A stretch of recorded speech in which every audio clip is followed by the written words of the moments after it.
በስመ አብ ወወልድ ወመንፈስ ቅዱስ አሐዱ አምላክ አሜን።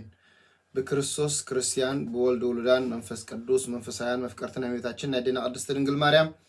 አማላድነን ተራዳእነትን ናይ ኩሎም ሕርያን እግዚአብሔር አምላክ ተአምኑን ተወከሉና እግዚአብሔር ቤተሰብ ከመይ ኣለኹም ከመይ ቀኒኹም አሜን። ስምልዑልኒ ያውን ዝኾነ እግዚአብሔር አምላክና ዝኸበረን ዝተመስገነን ይኹን። ነዛ ዕለት ዚኣና ሰዓት ዚኣን ባሪኹ ቀዲሱ ስለዝሃበና ክብርን ምስጋናን አምልኾን ውዳሴን ንዑ ንልዑል እግዚአብሔር ይብጽሐዮ አሜን። እግዚአብሔር አምላክና ነብዛ ዕለት ዚኣን ሰዓት ዚኣን አብጽሕናን ይሞ ተሪፍና ዘሎ ሰዓቱን ባሪኹ ቀዲሱ ሰላም ዘሎ መዓልቲ ክገብረና ናይ እግዚአብሔር ሰናይ ፍቃድ ይኹን። እሺ ከም ፍቃድ አምላክ ሎሚ ድማ መበል ሳልሳይ ክፋል ናይ ምስጥረ ጥምቀት ክንርኢ ኢና። ስለዚህ ንዓይ ዝዛረብ አንደበት ንዓኹም ድማ ሰምዕ ዝነልቦና እግዚአብሔር ከዕድለና ሰናይ ፍቃድ ይኹን። ብዛዕባ ጥምቀት ናይ ጎይታናን አምላክና መድሓናን ኢየሱስ ክርስቶስ እንታይ ከም ዝኾንን ንምንታይ ከም ዝኾንን ርኢና ነርና ማለት እዩ። ስለዚህ ሎሚ ድማ መበል ሳልሳይ ክፋል ኣብ ብሉይ ኪዳን ብዛዕባ ጥምቀት ወይ ከዓ ምሳሌ ናይ ምስጥረ ጥምቀት ኣብ ብሉይ ኪዳን ክንርኢና ከም ፍቃድ አምላክ ማለት እዩ። ኣብ ብሉይ ኪዳን ናይ ጥምቀት ምሳሌ ኮይኖም ዝሓለፉ ኣብ ብሉይ ኪዳን ካብ ዘለው ክንርኢ ማለት እዩ። ስለዚህ ብቀዳማይ ደረጃ እንሪኦ ናይ ኖህ መርከብ ማለት እዩ። መርከብ ኖህ ሓንቲ ካብቶም ምሳሌ ናይ ጥምቀት ዝኾነት እያ። እዚኣቶም ይብል ቅዱስ ጴጥሮስ ኣብ ምዕራፍ ቀዳማይ መልእኽቱ ኣብ ምዕራፍ 3 ፍቅዲ 20 እስካብ 21 ዘሎ እዚኣቶም እቶም ቀደም ብዘመን ኖህ እታ መርከብ ክትስራሕ ከላ እግዚአብሔር ብትዕግስትና ተጸበዮም ከሎ ምዛዝ ዝኣበይዎ እዮም። ኣብታ መርከብ ሒደት ማለት 8 ነፍሳት ብማይ ደሓኑ ማይ ናይቲ ሕጂ ዘድሕነኩም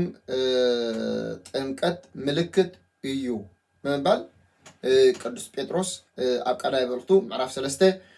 ፍቅዲ 20 እስካብ 21 ተዛሪቦ ኣሎ። እዚ ምናልባት ኣብ ኦሪት ዘፍጥረት ምዕራፍ 7 ካብ ፍቅዲ 1 ተዘርዚሩ ዘሎ ታሪኽ እግዚአብሔር ድማ ንኖህ በሎ ኣብዛ ወለዶ እዚኣ ኣብ ቅድመይ ጸዲቕካ ረኺበካ እሞ ምስ ብዘላ ቤትካ ናብ መርከብ እቶ በሎ እዩ ዝብለና ማለት። ስለዚ ናብታ መርከብ ምስ ኣተወ እቶም ኣብቲ ሽዑ ዝነበሩ ህዝቢ በቲ ማይ ክጠፍኡ ከለዉ እቶም 8 ነፍሳት ድማ በቲ ማይ ክድሕና ከለዋ ንርኢ ማለት እዩ። እዚ ከዓ ምሳሌ ናይዚ ሕጂ ኣብዚ ሓድሽ ኪዳን እንጥምቆ ዘለና ማይ ምልክት እዩ ይብለና ማለት እዩ። ለቃሉ እግዚአብሔር አምላክና ዝኸበረን ተመስገን ይኹን። ስለዚህ ናይ ኖህ መርከብ ናይ ጥምቀት ምሳሌ ነይሩ ማለት እዩ። ስለቃሉ እግዚአብሔር አምላክና ብኻልኣይ ደረጃ ንሪኦ ግዝረት እዩ። ግዝረት ኣብ ብሉይ ኪዳን ኣብ መንጎ ኣመንትን ዘይኣመንትን ዝተዋሃበ ኪዳን እዩ። ልክዕ ከምቲ ንኖህ እግዚአብሔር ቃል ኪዳን ዝኣተወሉ ከምኡ ድማ ነቦና አብርሃም እግዚአብሔር ዝኣተወሉ ኪዳን እዩ ማለት እዩ። ስለዚህ ኦሪት ዘፍጥረት ምዕራፍ 17 ፍቅዲ 10 እስካብ 14 ዘሎ ቃል ተመልኪትና እቲ ኣብ መንጎይን ኣብ መንጎኻን ብድሕረኻ ድማ ኣብ ዘርእኻ ዘሎ እሞ ንስኻትኩም ክትሕልዎ ኪዳን እዚ እዩ። ኣባኻትኩም ተባዕታይ ዘበለ ኩሉ ይገዘር በል ግዝረት ኣብ መንጎ እቶም ኣመንትን ኣብ መንጎ እቶም ዘይኣመንትን ምስ እግዚአብሔር ዝፈላሊ ኪዳን ኢልዎ ማለት እዩ። ስለዚ ኣብ ብሉይ ኪዳን እዚ ኪዳን እዚ ነቦና አብርሃም ተዋሂቡ ማለት እዩ። ስለዚ ኣቦና አብርሃም ወዲ 99 ዓመት ክግዘር ከሎ ይስሐቅ ወዲ 8 መዓልቲ ተገዚሩ ማለት እዩ። ስለቃሉ እግዚአብሔር አምላክና ዝኸበረን ተመስገን ይሁን። ስለዚ ቅዱስ ጳውሎስ ድማ ብዛዕባ እዚ ግዝረት እዚ ክዛረብ ከሎ ኣብ ቆሎሴስ ምዕራፍ 2 ካብ 11 እስካብ 12 ንስኻትኩም ድማ ብግዝረት ክርስቶስ ነቲ ናይ ስጋ ሰብነት ቀንጢጥኩም ብኢድ ዘይኮነስ ይብል። ሕጂ ብኢድ ዘይኮነስ بجزرت بو تجزركم بتمكتون مسؤو تقبركم بجبرت خاموتات تنسو أملاخ دما مسؤو تنساكم يلنا سلازي أتي بإيد سب زجبر زي كونس أت بكرسوس بتمكت زجبر جزرتي بو مالك سلازي بتمكت زجبر جزرت أت بإيد سب زجبر زنبرة جزرت قدم بإيد سب زجبر زنبرة جزرت أب حدش كده عندما بإيد سب زي كونس بكرسوس بمتأمعنا نجزر سلازي تأمونغو قبل كده زنبرة كيدان أمونغو أبونا أبراهامن أمونغو እግዚአብሔርን ዝነበረ ኪዳን ግዝረት أب حدش كده عندما أمونغو قويت عالم يسوع كريستوس أمونغو ذلك سبعة نزول كيدان أزي تنقطي مالك سلك قالوا እግዚአብሔር አምላክና ዝኸብረን ተመስገነ ይሁን ስለዚህ በሳልሳይ ደረጃ ንሪኦ ምስጋር ባሕሪ ኤርትራ እዩ እስራኤላውያን ባሕሪ ኤርትራ ከም ዝተሳገሩ እዚ ኣብ ቀዳማይ ቆሮንጦስ ምዕራፍ 10 ካብ 1 ስጋብ 2 ዘሎ ቃል እንትበልኪትና ኣሕዋቴ ኩላቶም ኣቦታትና ብደመና ከም ዝፅለሎም ኩላቶም እውን ባሕሪ ኤርትራ ከም ዝተሳገሩ ዘይትፈልጡ ክትኮኑ ኣይፈቱን እየ ኩላቶም ድማ ሰዓብቶም ሙሴ ንክኾኑ ብደመናን ብባሕርን ተጠመቑ እዩ ዝብል ማለት እዩ ለቃሉ ጊዜ ናምናኻ ዝኸሩ ስለዚ እዚ እውን ኣብ ብሉይ ኪዳን ምሳሌ ናይ ጥምቀት ነይሩ ማለት እዩ ከምቲ እስራኤላውያን ነታ ምድሪ ርስቲ መዓርን ፀባን ተውሕዝ ንኣብርሃም ንይስሐቅ ንያዕቆብ ዝተዋሃበቶም ዝመሓሉ እግዚኣብሔር ዝመሓለሎም ምድሪ ርስቲ ተባሂላ ትፅዋዕ ምድረ ከነኣን ንኽኣትዉ ኩላቶም ብሊቀ ነቢያት ሙሴ ተመሪሖም ክኣትዉ ስለዚ ሰዓብቲ ናይ ሊቀ ነቢያት ሙሴ ክኾኑ መታን ብባሕሪ ኤርትራን ብደመናን ተጠመቑ ኢልዎ ማለት እዩ ቅዱስ ጳውሎስ ብባሕሪ ኤርትራን ብደመናን ተጠመቑ ናበይ ንኽኣትዉ ናብታ ምድሪ ርስቲ ክኣትዉ ስለዚ ሰዓብቲ ንመን ክኾኑ ናይ ሙሴ ሰዓብቲ ክኾኑ ኣብ ሓድሽ ኪዳን ድማ ናብታ ናይ ምድሪ ርስቲ ሰማያዊት ኢየሩሳሌም ክንኣቱ بكريستوس بقويت عالم يسوع كريستوس بأملاخنا مدحنا يسوع كريستوس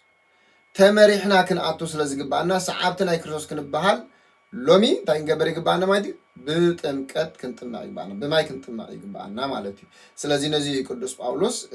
تزاري بو ما يدي لك أولي زيرا من خلاص خورن تمسكني هون قال استنقرت تنبيت بزعبات تمكت دك سبات أبتزح حلفة بزعبا قويت عالم يسوع كريستوس أبي يورانس كتم كم زخانة زنقرو تنبيتات نارينا يرنا لو خاء أنا نسخات كمان كنت كم زخانة زنقرو تنبيتات كرينا كم فعلا من خمانة زنقرو تنبيتات كرينا ما عبولي كده بزعبات إمكات نايدك سبات زنقرو تنبيتات كري سز بقدر ما ينريو هزكيل 30 شدشن 15 زقاب 17 إذن داي صوري ماي كنصقلكم يمو كتصريهم كاب كل رخصتكم كاب كله تعوتاتكم كتصريكم إيه ناي إمن البي كاب سقاهم كوتس ناي سقا البي ناي منفس البدما كبكم إيه نمنفسي أوشتهم كحدرون بتأزازي كملالسوكم إيه زبل ناي نبي كيل تنبيت نركب مالتي سلك قالوا زيادة من الخلاص خالد مسكنا سلازي زي نبي እግዚአብሔር ሕዝቅኤል ኣብ 25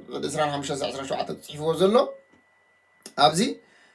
ክሊርሊ ብዝኾነ ግልጽ ብዝኾነ መንገዲ ኣሕሊፍዎም ዘሎ ነገር ጽሩይ ማይ ክነጽጎልኩም ይሉ ስለዚ ጽሩይ ማይ ክነጽጎልኩም ይሉ ብጽሩይ ማይ ክንጥመቕ ከም ዝኾና እዩ ዝነገር ክጸርዩ ድማ ኢኹም ካብ ኩሉ ርክሰትኩምን ካብ ኩሉ ኣበሳኹምን ከጽረየኩም እየ እዩ ዝብል ስለዚ ካብቲ ኩሉ ኣብ ደቂ ሰባት ዝነበረ ርክሰትን ዓመፃን በደልን እንታይ ገብረን ከጽረየኩም ስለዚህ እትልብኹም ናይ እምኒ ልቢ ጌርኩም ሩሩ ዝኾነ ልቢ ዘይነበረኩም ዳሓር ግን ሩሩ ዝኾነ ልቢ ክህበኩም መንፈሰይካ ኣብ ውሽጥኹም ከሕድር እየ መንፈስ ኣምላኽ ርሒቕዎ ፀኒሑ ወዲ ሰብ ሕጂ ግን ኣብ ውሽጥና ኮይኑ ኣቦ ኢልና ንክንፅውዖ ዝገብረና እንደገና ኸ ሓቅን ሓሶትን ቅንዑን ጌጋን زمهرنا أوشتنا خوين زتابعنا أوشتنا خوين زوقسنا منفس أملاخ أوشتهم كحدري بتأزازي دما كمال السوكمي يبلنا وايش لك قالوا زين أملاخ ناس خالد تمسكين قال ملكياس ما أعرف شو عته فالعصرة شعته زلك قالي ملكياس نبيك زبير ملكياس انت عيبل مليسو يرهرهالنا نعبسنا أبتحت أقري رقصو نقول لحتى نام عمق بحري تدربيو نتي كاب زمن انتي جميركا نبوتاتنا زي محل كاللوم حانتي حقي نيايكم محرتك أنا أبراهام كتقبروا لهم إخاء يلمان أزي مالت نام كل بحر تدربيو زبل نابي يوردانوس آتيو نتي إنه ركابي كم زرقوصو بود ما كم زحقوقو نحناول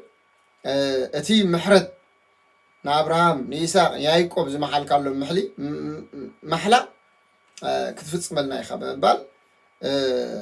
ينقرنا ماي سلك قالوا زيادة من خلاص خبرنا تمسكن قال إسياس مراف 4 فقدي 3 سقاب 4 زلوا نبي إكزابير إسياس مراف 4 كان فقدي 3 سقاب 4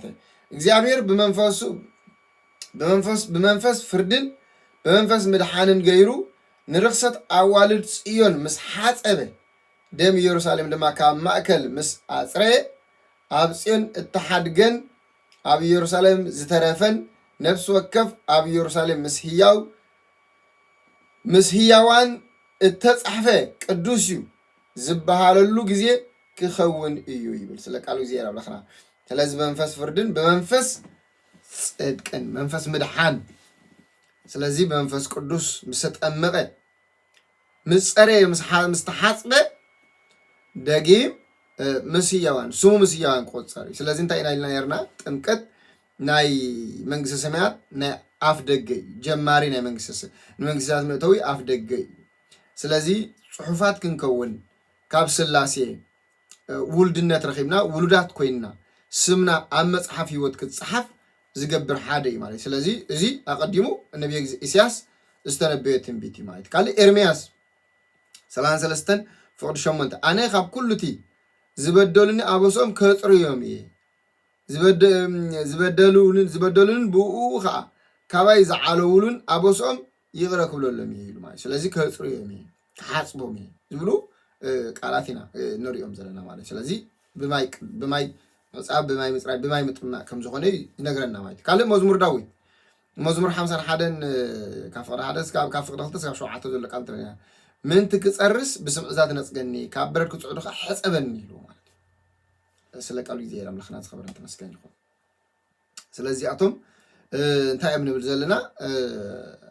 ابو لكيدان سنغرو تنبيت يوم مالك سلازي ابو لكيدان እግዚአብሔር አምላኽና ከን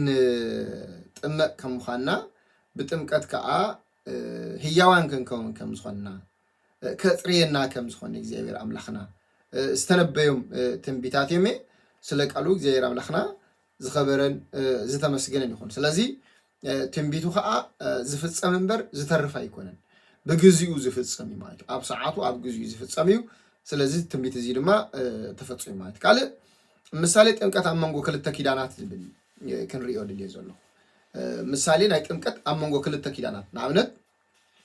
አመንጎ ብሉይ ኪዳን አመንጎቲ ናይ ሓድሽ ኪዳን አመንጎ ሓድሽ ኪዳን አመንጎ ብሉይ ኪዳንን ዘሎ ዝተፈጸሙ ጥምቀታት ኣለው ጎይታ ዓለም ኢየሱስ ክርስቶስ ዝነበረሉ ግዜ ስለዚህ በቀዳማይ ንሪኦ ናይ መጥምቀ መለኮት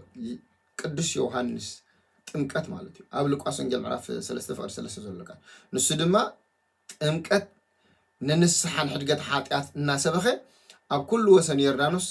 እናዞረ የጠመቕ ነበረ ይዝብለና ስለቃሉ እግዚአብሔር ምልክናት ክብረት መስከን ስለዚህ እዚ ጥምቀት ናይ ቅዱስ ዮሐንስ ኣብ መንጎ ብሉይ ኪዳንን ኣብ መንጎ ሓድሽ ኪዳንን እንታይ ተባሂሉ ይፅዋዕ ንንስሓ ስለዚህ ንሕድገት ሓጢያት ተነክን ሰባት ንኾንስሑ ንኣምላኽ ዝኾኑ ሰባት የዳሉ ነይሩ ማለት እዩ ስለዚህ ናይ ዮሐንስ ጥምቀት ምዚ ኣብ ሓድሽ ኪዳን ሎሚ እንጥመቆ ዘለና ጥምቀት ዘራኽብ ነገር ይብሉ ማለት ስለዚህ ንንስሓ ዝኸውን ሓጢያት ንንስሓ ዝኸውን ጥምቀት እዩ ዘጠምቕ ነይሩ ዋላ እኳ ብዛዕባ እትመፅእ መንግስቲ እንተሰበኸ ዘጥምቆ ዝነበረ ግን ናይ ንስሓ ጥምቀት እዩ እዚ ድማ ንኣይሁድ ክርስቶስ ንክቕበሉ ኣቐዲሙ ድልዋት ንምግባር ናይ ክርስቶስ ጥምቀት ምልክት ምድላዋት ይገብር ነይሩ ማለት እዩ ስለዚህ አይሁድ ጎይታ ዓለም ኢየሱስ ክርስቶስ መታን ከቀበልዎ ካብ ዘሎም ኃጢአት ተነሲሖም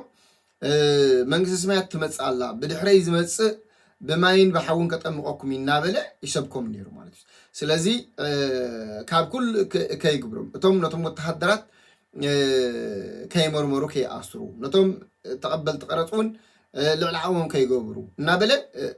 ناس بخه نابن الصحة مليسو يتأمقهم نيرو نكرسوس دما دلوقت كوينا نخصنحو يجبر نيرو مالك سلك قالوا زير عم لخنا ثمانية تمسك قال نهارات تمكاتيو أبوات نهاراتن وجويت عالم يسوع كريستوس جينا أمدرنا لو خلو أبي يوحنا سونجل معنا فرعت فوق دخلت جينا خدكم زمرت الأنبر يسوع بعلوس آيات أمغن إزي كابنا يوحنس تمكات استفلي عين برن أيود نكرسوس قبلوه زجبر زنا بدلوقت ينبر نداغما يلدت حيلي عين برن مانياتو እትናይ መድሓን ኣብ መስቀል ክፍጸም ዘለዎ ፍጻሜ ኣይተፈጸመ ወዲ ሰብ ኣይከበረን ስለ ዝነበረ ማለት እዩ ስጋብቲ ወዲ ሰብ ዝኸብረሉ ዕለት ዝተፈጸሙ ፍጻሜታት ኩሎም እንታይ እመን ንንስሓ ንክርስቶስ ድማ ንምቕባል ድልዋት መታን ክንከውን ዝገብሩ እዮም ማለት እዩ ስለ ቃሉ ዜና ብለኸና ዝኸበረ ተመስገን ይሁን ስለዚህ እትናይ መጀመርታ ጥምቀት ጎይታ ዓለም ኢየሱስ ክርስቶስ ጥምቀት ንስሬት ኃጢአት ንዳግማይ ልደት ዝተዋሃበ ግን ጎይታ ዓለም ኢየሱስ ክርስቶስ ተሰቂሉ እቲ ዓቀይታይ ጎድኑ ምስ ወግኦ ካብ ጎድኑ ዝወፀ ደምን ካብ ጎድኑ ዝወፀ ማይን ደምን ወፀ እዩ ዝብሎ ማለት እዩ ስለዚ ጎድኑ ምስ ወግኦ ሞይቱ ዶ ኣይሞተን ከራገጽ ጎድኑ ምስ ወግኦ ሞይቱ ዶ ኣይሞተን ምስ በለ ሽዑ ማይን ደምን ናብ ምድሪ ፈሰሰ ማለት እዩ ስለ ቃሉ ዜና ብለኸና ዝኸበረ መስገን ስለዚ ኣብዚ ሓለፈ ተነኺፍና ነርና ኢና ብዛዓዚ ስለዚ በዕለተ ሐሙስ ስጉኡን ደሙን ቆሪሱ እዚ ብዕለተ ዓርቢ ምእንተ ኻትኩም ዝቁረስ ስጋ እዩ እዙም ብዕለተ ዓርቢ ምእንተ ኻትኩም ዝፈስስ ደመ እዩ እሞ ካብኡ ብልዑ ካብኡ ድማ ስተዩ ከም ዝበሎም ምስ በልዑ ምስ ሰተዩ ጎይታ ዓለም ኢየሱስ ክርስቶስ ጻሕሊ ኣምፂኡ ቅድሚ ድራር እጋሮም ሓፂቦም ስለዚ እንታይ ኢሎሞ ነይሮም እግርና ጥራይ ዘይኮነስ ኮላይ ርእስና ኮላይ ኩሉ እንተነብስና ሓፀበና ምስ በልዎ ምስ በልዑ ቅዱስ ጴጥሮስ እንታይ ኢሉ ስለዚ ወዲ ሰብ እግሩ እንተተሓፅቡ ኩሉ እንትንኡ ሕፁብ እዩ ርስሓት ኣብ እግሪ እዩ ዘሎ ኢልዎ እቲ እግሩ ዝተሓፅበ ይኮን ስለዚ እግረይ ተሓፅበኒ ካብ ዝበሎ ግን እንድሕር ኣነ ዘይሓፀብኩኻ ምሳይ እንታይ ይብልካን ግደ ይብልካን ስለዚ እዚ ከዓ ምሳሌ ናይቲ ብዕለተ ዓርቢ ዝፈስስ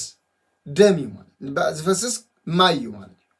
ምሳሌ ናይቲ ብዕለተ ዓርቢ ዝፈሰሰ ማይ ስለዚ ምሳሌ ናይቲ ብዕለተ ዓርቢ ዝፈሰሰ ማይ ንሕና ክንጥመቕ ንሕና ብኡ ክንጥመቕ ከምቲ ብዕለተ ዓርቢ ዝፈሰሰ ደም ብዕለተ ዓርቢ ዝተቆርሰ ስጋ እንምገብ ከምኡ ድማ ብዕለተ ዓርቢ ዝፈሰሰ ካብ ጎድኑ ዝፈሰሰ ማይ ድማ እንታይ ንገብር ማለት እዩ ንጥመቕ ማለት እዩ ስለ ቃሉ ጊዜ ኣምላኽና ዝኾነ ተመስገን ስለዚ ጎይታ ዓለም ኢየሱስ ክርስቶስ ኣብ ማቴዎስ ወንጌል ድሕሪ ትንሳኤ 40 መዓልቲ ንቦታታት ሐዋርያት እናምሃረን እናስተምሃረን ክኸይድ ከሎ ኣብ ማቴዎስ ወንጌል ምዕራፍ 28 18-19 ዘሎ ቃል ስለዚ ኪዱ ንኩሎም ኣሕዛብ ብስም ኣቦን ወልድን መንፈስ ቅዱስ እናጠመቁም ዝኣዘዝኩም ኩሉ ክሕሉ ከዓ እናምሃርኩም ደቂ መዛሙርተይ ይግበሩ ንድማነ ክሳዕ መወዳእታ ዓለም ኩሉ መዓልቲ ምሳኹም ኢልዎም ማለት እዩ ስለዚ እታ ናይ ሓድሽ ኪዳን ጥምቀት ትበሃል እዚኣ ማለት እዩ ስለዚ ድሕሪ ትንሳኤ ኪዱ ንኩሎም ኣሕዛብ ልክዕ ከምታ ኪዱ ንኩሎም ኣሕዛብ ስጋይን ደመይን ቀዲስኩም ኣቕርቦም ከም ዝበሎ ከምኡ ከዓ እግሮም ሓፂቡ ኣጠሚቑ ኪዱ ኢልና ማለት እዩ ስለ ቃሉ ዜና ብለኸና ዝኸበረ ተመስገን ስለዚ እታ ጥምቀት ካብዚኣ ትጅምር ማለት እዩ ስለዚ ብኸመይ ንጥመቕ ዝብል ዝረኣዩ ምልክታት እውን ኣለው እቶም ዝረኣዩ ምልክታት እንታይ እዮም ክንጥመቕ ከለና ኣብ ግዜ ጥምቀት ዝረኣዩ ምልክታት እንታይ እዮም እንተኢልና ሓደ ማይ እዩ ማለት እዩ ማይ ዝረአ ነቲ ማይ ዝሓዘ ገበር ኣሎ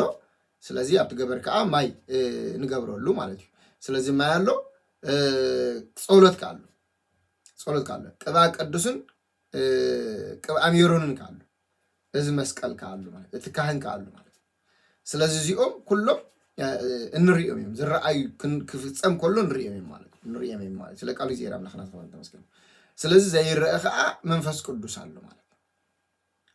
ጸጋ መንፈስ ቅዱስ ከዓ ዘይረአሉ ማለት እቲ ንሕና ብዓይንና ክንሪኦ ዘይንኽእል ማለት እቲ ሓዳጋ ኃጢአት ማለት እዩ እቲ ሓዳጋ ኃጢአት ወይ ከዓ እቲ መሰል ውልድነት ዝህብ ማለት እዩ ስለዚህ ካህን ከምዝና በለ ሰለስተ ጊዜ